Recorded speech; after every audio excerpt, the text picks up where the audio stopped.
Hello, welcome to the first video of the year. That was a lot of enthusiasm. I don't think that's really, I can't really sustain that kind of enthusiasm. Let's try that again. Hello and welcome to the first video. I hope that you have had a good Christmas or Hanukkah or whatever it is, New Year's that you do in December and January. I am back and, this channel is still developing and I'm still trying to think about, as I always do, what would be a good emphasis for this year, and I haven't quite figured it out.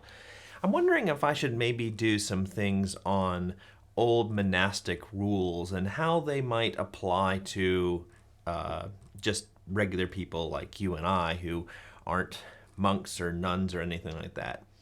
So I think at least I will do something on the rule of St. Benedict. So if you want to read that, you can get it free online or you can pick up your own copy, doesn't matter. But coming up here, there's going to be a video on that, I think. So yeah, read with me. I'm still in the middle of reading it again. So that is one thing that's coming up. This channel does do books and everyday spirituality, probably some other things, but that's one of the things that I always do. And yeah, you all see the books behind me. I keep a pretty, steady reading schedule. Let's go with that. And I thought, hey, for this first video, I should just share, as the title has already indicated, the best books that I read in 2023. Hey everybody, welcome to the Sanctus Forum. I am Michael Stewart Robb, better known as Mike. It should be a pretty simple video today. I wanted to make it for a little while. I had this idea just to talk about some of the books that I read last year. I thought some of you all might be interested, but it's exciting times for Sanctus, our umbrella institution, because we are looking for somebody to hire. And I'm just going to put this out there. We would like to hire somebody with any of the following skills. Somebody who is good at planning things, organizing. Somebody who can do producing, audio, video, helping us with this channel thing. Or somebody who's good at promotion, who goes to a conference and comes back with 100 new contacts just because they pull people into things. That's just who they are. And they can kind of get people excited about those things. So a planner, a producer, and a promoter.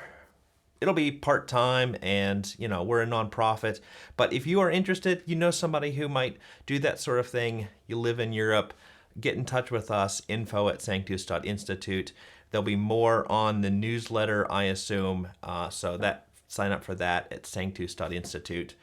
And so without further ado, the first best book of 2023. And by the way, I read more books than these. I don't say that to brag, just I say that because, that's just the way that it is. You read some and they aren't the best. George Mueller of Bristol. This is a biography by A.T. Pierson about George Mueller, a guy that started a bunch of orphanages as well as some missionary organizations and churches and a lot of things, all through prayer and praying for things. Is a guy that I want to look up to. Well, I do look up to. I want to be like. Maybe if in my life I can be 25% the sort of prayer and patient waiter on God that George Mueller was, I will have done something with my life. St. Thomas Aquinas' Summa Theologia. This is just a small portion of it. But this is the one that I read in 2023, and you read these kinds of things slow. I would encourage anybody who's got some theological inclination to read a touch of Aquinas, and this is really the best edition, though they are rather expensive. This one here about knowing and naming God, really good one. Creation Waits by Agnes Sanford. This is a strange one, I admit. It's one of her least known, but along the themes of the George Mueller and prayer thing, she is a person who really thinks prayer can accomplish things. And in this one, she talks a lot about how we can pray for the physical universe. Not just, she does a lot of healing prayer things, but this will get you praying for things like plants, which is a strange thing to pray for. But what her thesis is that we are the sons and daughters of God, and we are learning, growing in our ability to influence events in this world. And so for that reason, it was really helpful for me. Two here by George Barclay. These are the main ones, his treatise and the dialogues.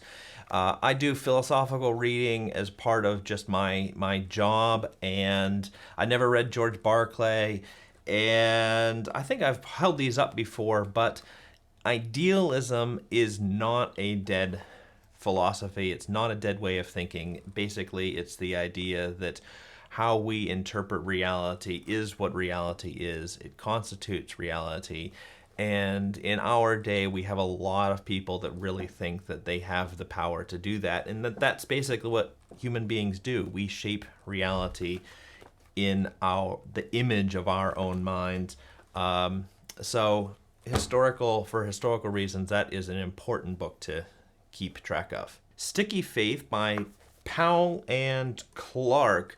This is more in the realm of self-help, I guess, for me. It's about raising kids both in church and in a family, and about how to help them own their faith. And one of the main, I guess, takeaways or arguments that they have is that relationships really matter for your kids. Do your kids know other adults in their church who they can sort of look up to, and the adults know them and they actually look after them? It's helpful for me. I have preteen teenagers, and I want to give them the best in life. No Shortcut to Success by Matt Rhodes. Sometimes it helps to describe myself as a missionary, somebody who is working cross-culturally, and Matt Rhodes has written the best modern book for the best way to live cross-culturally in the name of Jesus. And he has a lot about the importance of language and learning the language, learning the culture. We have to immerse ourselves in the place. And I discovered this book and bought it and read it quickly, and I hope I can get in touch with this guy at some point, because he's really got some great insights. So for anybody living cross-culturally, that's a book for you. Maybe. It was at least a book for me. Spiritual Theology by Simon Chan. I read this book for the second time. I lost my first copy, and then I bought this one, which didn't have any of my markings in it, and it was as if I'd never read it. This perhaps, and I wasn't really ranking these, perhaps the best book that I read this year. I think it is so well written in the way that it can talk about spiritual life and go through all the things that we hold to believe as Christians. And it's just got wonderful. The footnotes are incredible. They will keep you reading for years. So this is really, I think, the best book in this series, and I've read a number of them this year in spiritual theology. And Simon Chan's book, a wonderful book. Not easy, not difficult, somewhere in the middle. So maybe that's one for you. On Selfhood and Godhood by C.A. Campbell. This has been turning into recommendations, and I've been recommending the last few books. That wasn't really my intent. This is just one of the books that I read. I really chewed through this book. I read most of it fairly quickly, very slowly. The reason why I discovered it was because, it matches my shirt. Look at that. Dallas Willard had assigned portions of this in his classes, and I just thought, I want to know what this is about. And it is, what do I say? Really, really, really interesting for arguments about who we are as substance, and also God as substance, or at least as spiritual. Really fascinating. He's an idealist too, so if that's your bag, go with it. But otherwise, watch out. This Boy's Life by Tobias Wolff. I've said before that I read often things in creative nonfiction. I write things in creative nonfiction. Nothing's been published yet, but you can pray for that. This is the best book that I read in that genre this year. I think it's the best one. There's another one coming up. It's just the story of growing up. It's a kind of coming of age story in America, and reads like a novel. So if you're a little worried about reading nonfiction or memoir, maybe this is the one to sort of pull you into that genre. The Liars Club by Mary Karr. This one I read pretty close after the Tobias Wolff one. It's kind of they're somewhat connected, and actually Tobias Wolff shows up in not in this one, but he shows up in another book of hers, which I've read, not on the current list. This is an incredibly interesting, fascinating, funny book. Another memoir of growing up. Both of these, they're kids that are dealing with parents that are just acting incredibly immature, and so I don't know. They're just so well done. They give a slice of life of America, and I love them. God Was in Christ, D.M. Bailey. I said that I loved the last two books. I didn't really love them. I really like them. That's the way to say it.